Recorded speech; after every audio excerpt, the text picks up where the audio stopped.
tidak Ratu Gunung Merapi. Perjalanan berjam-jam yang melelahkan menjadi tidak terasa saat aku sampai di puncak Merapi. Pemandangan terindah terpampang nyata di depan mata setelah bersusah payah bersama dua rekanku, Cindy dan Maya. Akhirnya kami berhasil juga menyaksikan matahari terbenam di puncak gunung ini. Edelweiss yang bermekaran menambah indahnya suasana. "Naina, sini," Cindy memanggil. Aku meletakkan ransel di atas sebuah batu dan menghampirinya. "Lihat, ada sesuatu di sini." Ia tampak mengambil sesuatu dari tanah setelah lebih dulu mengoreknya. "Apa ini?" tanyaku sambil mengernyitkan dahi. Tampak logam keemasan persegi dengan ukiran aneh. "Seperti jimat." "Buang saja, Chin. Takutnya nanti malah kenapa-kenapa," sergahku pada Cindy. Maya menganggukkan kepala menyetujui saranku. "Ah, ini barang langka. Aku akan menyimpannya," ujar Cindy keras kepala. Ia seperti terpesona dengan kilau logam tersebut. "Terserahlah. Sekarang kita harus siap-siap turun. Sebentar lagi gelap akan melanda, dan kabut semakin tebal. Nanti kita bisa kesasar sebelum sampai di tenda." Aku beranjak sambil memanggul lagi ransel dan mengajak mereka untuk turun ke tenda. Sinar matahari sudah tak tampak lagi. Hanya terlihat bayang tubuh kami dan senter menjadi satu-satunya sumber sinar saat ini. Kabut makin menebal. Aku berjalan di depan, diikuti oleh Maya dan Cindy di belakang. Jalur pendakian yang kami lewati tak terlalu sulit. Jalur biasa yang dilewati oleh pendaki lainnya. Entah mengapa, saat ini tak ada kelompok lain yang mendaki. Pesan penjaga tadi, kami sudah harus sampai di tenda sebelum gelap. Namun, karena tadi Cindy sempat sakit perut, menyebabkan kami terlambat sampai ke atas. Hampir sampai di tenda, setelah 30 menit berjalan turun. Kompas dan penanda menunjukkan kami akan bisa beristirahat tak lama lagi. Tiba-tiba terdengar suara gaduh. Seperti pasar malam. Aku menghentikan langkah dan menajamkan telinga. Kulihat Maya dan Cindy juga melakukan hal yang sama. "Apa itu?" bisikku pada mereka.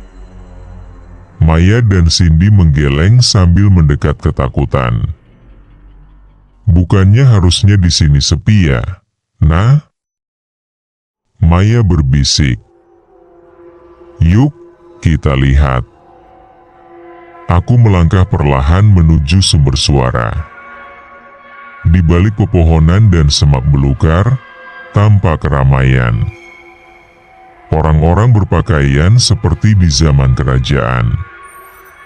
Seperti di alun-alun, seseorang berpakaian baratu duduk di singgasana di tengah-tengah keramaian itu. Mungkin dia pemimpin mereka. Azimat kebesaran bangsa kita telah diambil oleh seorang anak manusia yang serakah. Sekarang, dia harus menjadi tumbal atas keserakahannya dan mengembalikan apa yang telah dia ambil. Terdengar ucapan yang disambut suara riuh rendah hadirin di ujung sana. Mendengar ucapan wanita tersebut, sontak aku memandang ke arah Cindy. Ia terlihat sangat pucat dengan mata terbelalak. Cepat aku memegang tangannya dan merogoh kantongnya untuk mencari logam yang ia ambil tadi. "Kalian bertiga, kemari dengan sukarela atau kami tangkap paksa," tegas wanita itu memerintah.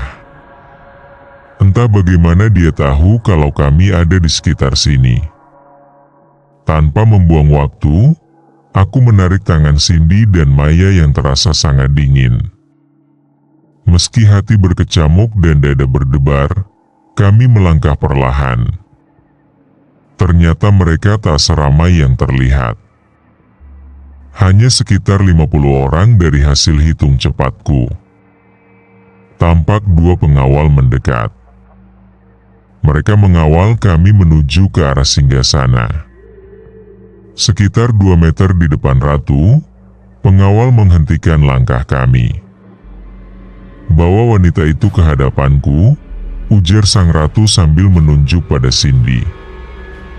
Pengawal yang ada di sebelah Ratu mendekat dan menarik Cindy menuju ke singgasana. Aku dan Maya terdiam melihat Cindy melangkah ketakutan. "Kalian berdua, silahkan tinggalkan tempat ini. Jangan pernah kembali ke sini. Teman kalian ini, dia sudah berani mengambil sesuatu yang bukan miliknya. Maka dia harus mempertanggungjawabkan perbuatannya," tegas sang ratu. Semua terdiam. Terdengar isak tangis Cindy. Aku dan Maya berpandangan. Bagaimanapun, Cindy teman kami. Tak mungkin aku pulang hanya berdua dengan Maya saja. Dengan segenap upaya, aku memberanikan diri untuk meminta keringanan.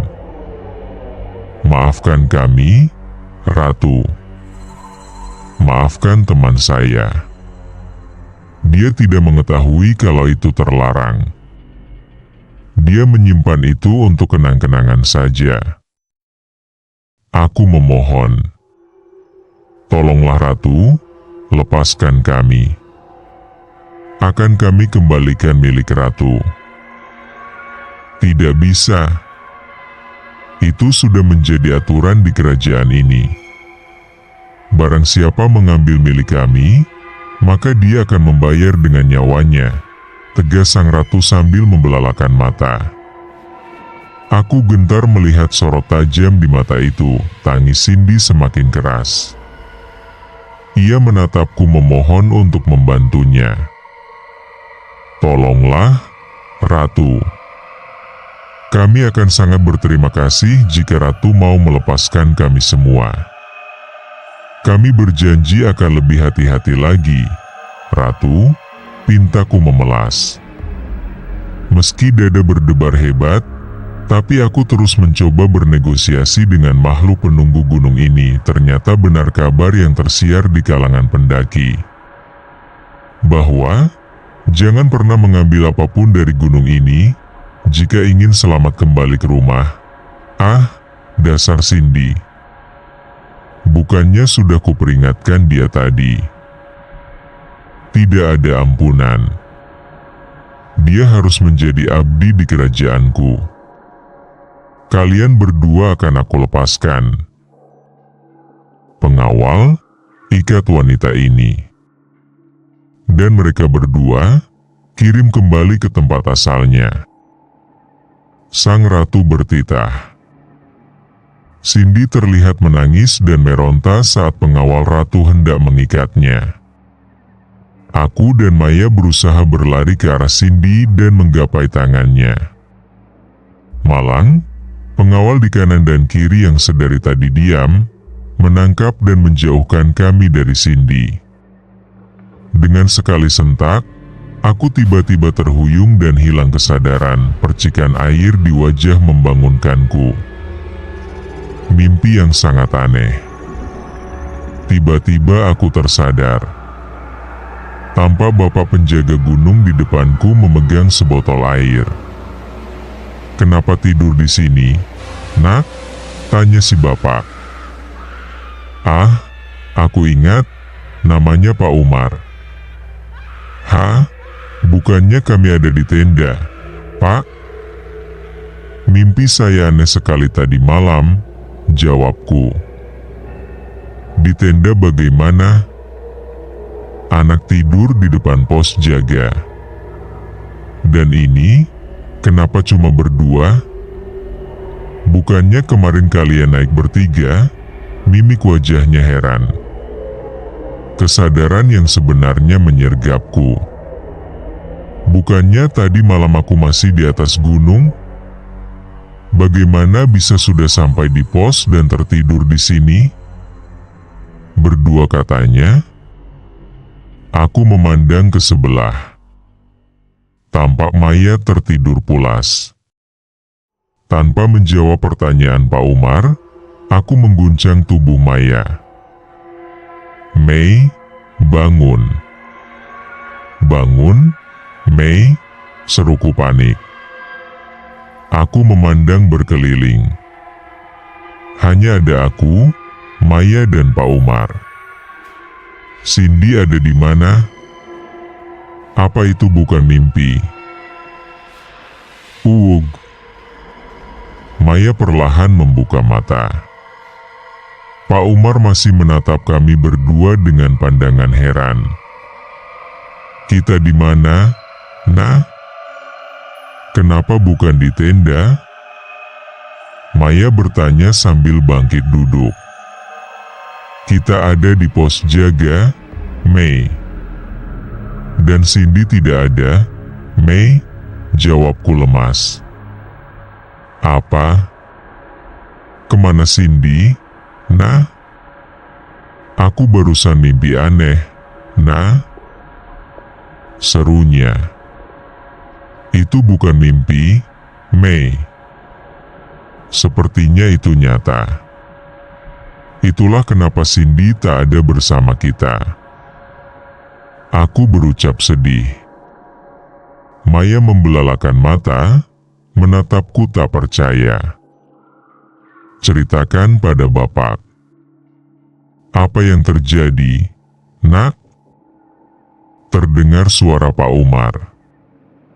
Sambil menghela nafas dan menahan tangis, aku menceritakan apa yang terjadi pada beliau. "Tak pernah ada yang kembali selamat dari atas sana, Nak. Jika mereka mencoba mengambil apa yang menjadi milik kerajaan lelembut tersebut," ujar Pak Umar. "Maafkan Bapak yang lupa memperingatkan kalian tentang hal ini. Saya sudah mencegahnya, Pak. Tapi, entah kenapa dia seperti tak mendengar ucapan saya." Aku menangis terseduh. Kehilangan Cindy dan kepastian bahwa kami takkan bertemu lagi membuat pertahananku roboh. "Sekarang, kalian istirahat saja. Setelah tenaga kalian pulih, pulanglah. Biar Bapak dan tim SAR yang mencari teman kalian." Berhari-hari berlalu. Aku dan Maya memilih menunggu di rumah salah satu penduduk. Orang tua kami sudah berdatangan. Memasuki minggu kedua, jasad Cindy ditemukan sudah tak bernyawa. Tak ada keanehan pada jasad yang sudah mulai membusuk itu. Setelah dimakamkan secara layak, aku dan Maya pulang ke rumah masing-masing. Hampir malam aku dan orang tuaku memasuki rumah. Rasanya letih sekali. Kesedihan, kekhawatiran, dan kepenatan yang sangat membuatku cepat tertidur. Aku melihat Cindy di sana. Ia menatapku dengan sorot mata yang mengiba. "Tolong aku, Naina. Tolong aku. Aku jadi budak sang ratu di sini. Tolong aku."